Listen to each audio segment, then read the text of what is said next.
We'll stay with that issue because the Albanese government continues to be clueless at best, deliberately malevolent at worst, when it comes to tackling the un-Australian wave of Jew hatred still sweeping our country.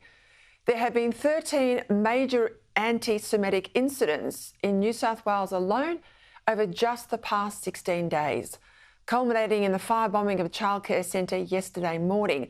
And the latest federal response has been, drumroll, the creation of a national database. As if the various state police forces don't already know, there's been a surge in anti-Semitic crime. That was the sole underwhelming outcome of last night's emergency National Cabinet meeting that the Prime Minister finally called after denying for months that it was needed. He wouldn't call it terrorism either, as his own special envoy to combat anti-Semitism has urged him to do. He didn't signal mandatory sentences for terror offences either, as the opposition keeps demanding he does. Instead, we got more hand-wringing, more buck-passing, and the Prime Minister ended up by saying it was up to the states to throw the book at any offenders. What people have right now, as Chris Minns has said, is serious penalties in place, if anything can be looked at with state and territory jurisdictions. They're looking at that. New South Wales and Victoria have both said that they will strengthen laws. Is it any wonder we got this then from Peter Dutton today?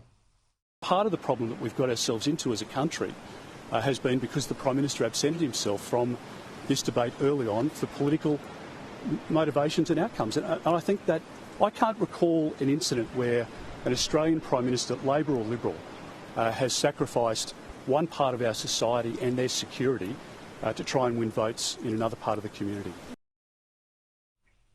Not once since the October 7 atrocity and the subsequent disgrace of Australians rejoicing in the murder of innocents outside the Opera House has the Prime Minister grasped the depravity of what's happening here in Australia.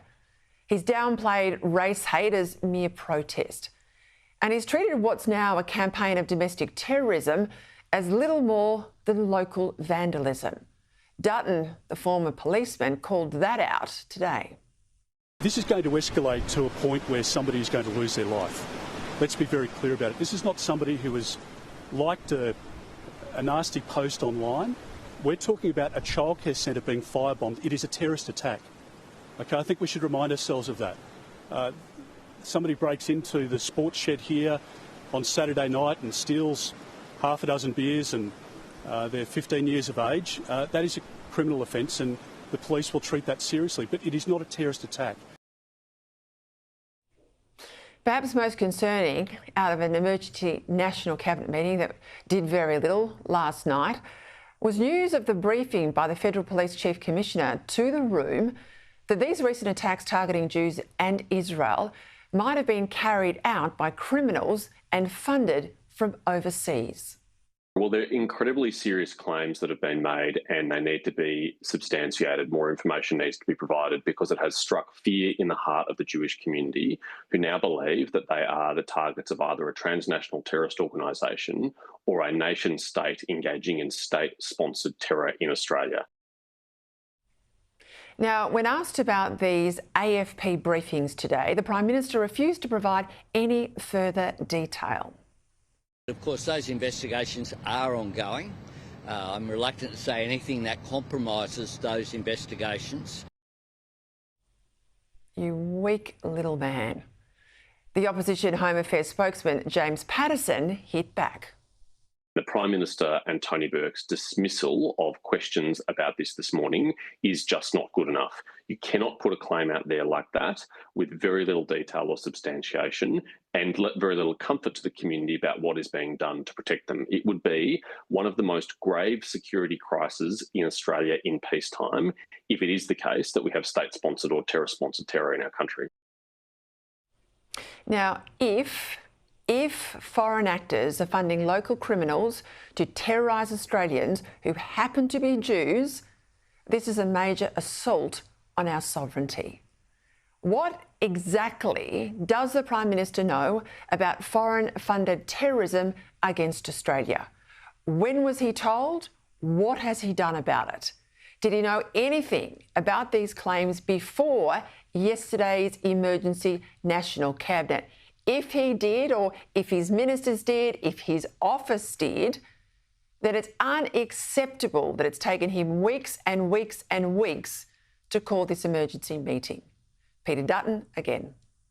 The Prime Minister needs to be honest here, because it seems that he's at odds with the Australian Federal Police Commissioner. If there has been such a significant international element, what has been the involvement of the federal agencies, including ASIO, and for how long? And why has the Prime Minister never mentioned this before now? Frankly, it just shines a spotlight on the fact that the Commonwealth Government should have deployed resources much earlier to what is a rolling series of terrorist incidents in our country. If these foreign actors are acting on behalf of another country, it amounts to an act of war against us. So why is the Prime Minister so blasé about what's happening? Surely the Prime Minister wouldn't have had the AFP floating tenuous claims as a smokescreen for his own lack of leadership. Well, the Prime Minister has not said whether he was briefed on this, when he was briefed on this, whether the National Security Committee of Cabinet has met, whether our intelligence agencies have read brought into this, whether he's discussed this with our Five Eyes partners, and what action he is taking if it is indeed true that we have a foreign-sponsored campaign of terror against the Jewish community in our country. Also yet to be explained is why it appears that so far Australia is unique in being on the receiving end of this. All of this is just yet more evidence. We've got a Prime Minister who is weak and out of his depth.